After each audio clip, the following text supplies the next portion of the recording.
तो बेसिकली बात इतनी है ऋषि मिश्रा, ये बैठक बुलाते हैं तो वो नहीं आते, वो बैठक बुलाते हैं तो ये नहीं आते।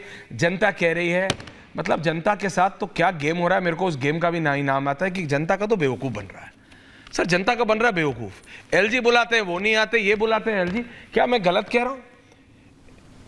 लोगों को अच्छा नहीं लगे, बट मैं रियलिटी कह रहा हूं कि जब G20 हो रहा था, सर मेरे मुंह से G7 निकल गया था, G20 हो रहा था, मैं ऑफिसर्स को जानता हूं जो लाइन 15-15, 16-16 अफसरों की गाड़ियां चल रही थी एलजी साहब के साथ, एक लॉन्च चेक हो रहा था। जब हम G20 के लिए लॉन्च चेक कर सकते हैं, अभी तक उसके विजुअल्स नहीं मिले मुझे, तो क्या हम बारिश से पहले ये जो इलाके उनको चेक नहीं कर सकते? अगर हम चाहें दर्शकों तो हम राजनेता हमारे कुछ भी कर सकते हैं, हमारे पास सारे, we have all what is required. ऐसा नहीं है कि किसी चीज की कमी है ऋषि। लेकिन जब शीश महल के खिलाफ बीजेपी के लोग प्रदर्शन कर सकते हैं, तो यदि डीसिल्टिंग नहीं हुई तो वहां पर प्रदर्शन कर सकते थे सर। और 7 एमपी आपने देखा है, वो कहां है 7 एमपी?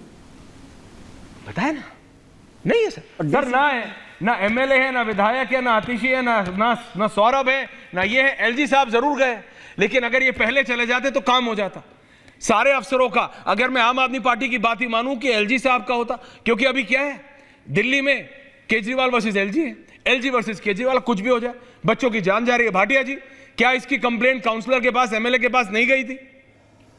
आप तो दिल्ली के ही रहने वाले हैं। अब आज मत आप बीजेपी करिएगा भाटिया जी, प्रैक्टिकल पॉइंट रखिएगा, reality. Thank you. Sanjay ji आ रहा हूं। सर मैं सच्चाई की बात करूंगा आज। पहली बात तो शर्म की बात है जो टीवी पे आके ये लोग आपस में इस तरह झगड़ा कर रहे हैं, मीटिंग खेल रहे हैं। मैं आपको एक सच्चाई बताता हूं, 10 साल से इनका विधायक है, इनके काउंसलर्स हैं। एक विधायक और एक काउंसलर के पास इतनी ताकत है, ये काम सिर्फ एक एई और जेई कर सकता है। जो जल बोर्ड का जेई, केवल जेई और एई को अगर वो निर्देश दें और वो अपने कर्मचारी को बोलता है तो डिसिल्टिंग के लिए वो मशीन लाते हैं और उसको कर देते हैं। लेकिन निकम्मे नकारे हैं और आप सब सुनिए, नहीं है इनको कि 3-3 बच्चों की हत्या हो गई।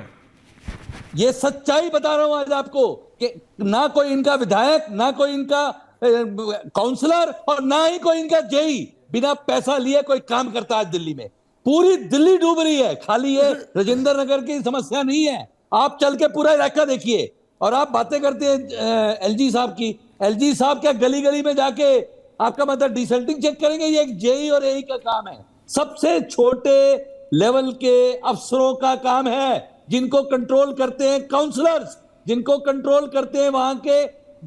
अगर काउंसलर काम नहीं करता, लोग जाके विधायक को शिकायत करते हैं। क्या सो रहा था काउंसलर? क्या सो रहा था विधायक? उसको नजर नहीं आता वाटर लॉगिंग हो रही है, बेसमेंटों में क्लासेस चल रही है, उसको मालूम नहीं है?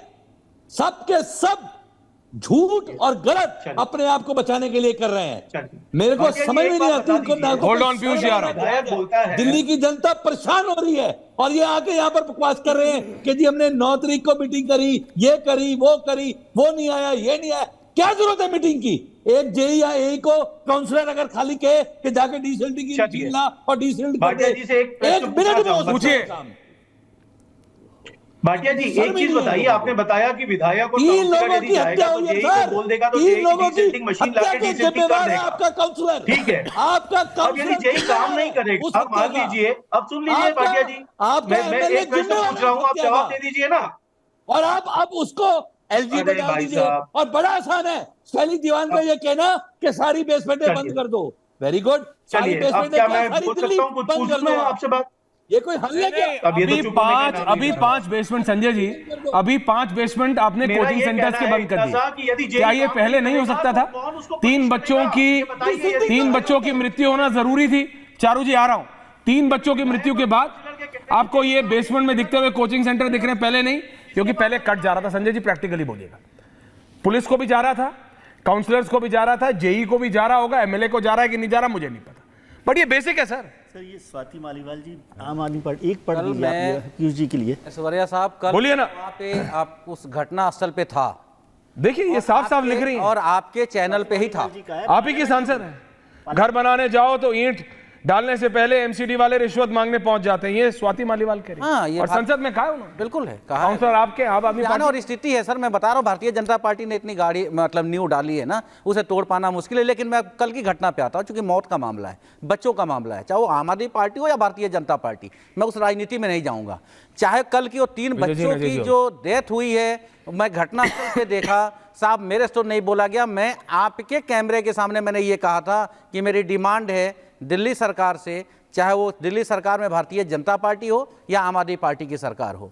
लेकिन एक चीज बात है साहब यहाँ पे कि मैं उसी तरीके से कल रो दिया था सर घटनास्थल पे ऐश्वर्या साहब, जिस तरीके से मेरे राजकोट का वो गेमिंग जोन में 12 बच्चे सहित 30 बच्चों की मौत, 30 लोगों की मौत हो गई थी और कितने लोग गायब हो गए थे उस वक्त। जब भी घटना क्या है, मोरबी की घटना जब हुई थी उस वक्त भी आपके चैनल पे मैंने डिबेट में था, उस वक्त भी मैंने ये बात उठाया था, चाहे गुजरात हो या दिल्ली, कब तक राजनीति होगी, कब तक सवाल पूछोगे कि जेल से नहीं चलेगा सरकार। अरे गुजरात का मुख्यमंत्री तो जेल में नहीं था भाई, वहां भी ये घटना क्या हुई, इतनी बड़ी घटना क्या हुई, उसकी जिम्मेदारी कौन लेगा। लेकिन भारतीय जनता पार्टी चुप हो जाएगी, दिल्ली की मामला होगा तो आम आदमी पार्टी चुप हो जाएगी, बिहार का मामला होगा तो नीतीश चुप हो जाएंगे। तो मैं कह रहा हूं ऐसे राजनीति नहीं होनी चाहिए, जनता की बात करनी चाहिए। भारतीय जनता पार्टी ने पॉलिटिक्स करके दिल्ली की जनता को सजा दे रही है, एलजी को बैठाकर सिर्फ राजनीति करने के लिए, सत्ता के लिए ये लड़ाई है ऐश्वर्या साहब। चाहे आप जितना भी दुख बयां कर लीजिए, लेकिन भारतीय जनता पार्टी के लोगों के सेंटिमेंट्स के साथ इनको राजनीति करना है, इन्हें विधानसभा जीतना है और इन्हें सरकार जिताना है, चाहे इन्हें किसी भी कॉस्ट पे हो, राजनीति आप भी होता हो। और आपको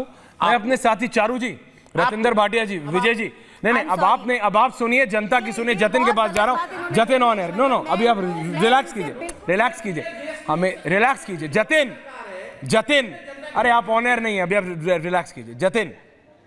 जतिन कहाँ हैं आप, आपकी लोकेशन कहाँ है, क्योंकि मेरी टीम ऊपर चलाना भूल जाती है बार-बार। हाँ, आज बिल्कुल आपको बता दूं कि इस वक्त मैं मुखर्जी नगर में हूं। Jatin full frame, talk to the people, civil services बच्चों से बात करिए। चारू जी प्लीज सुनिएगा फॉर नेक्स्ट 2 मिनट्स। फुल पहले ये सभी स्टूडेंट्स हैं जो मेरे आसपास है, और ये स्टूडेंट्स दरअसल क्लासरूम में होने चाहिए, लेकिन ये स्टूडेंट्स कहाँ है, सड़कों पर है और हाथ में कुछ इस तरीके की तख्ती लिए खड़े। आप देखिए, पैसे लाओ मौत पाओ, इस तरीके के पोस्टर लिए ये स्टूडेंट्स यहाँ पर खड़े हैं। कितनी फीस देते हैं आप?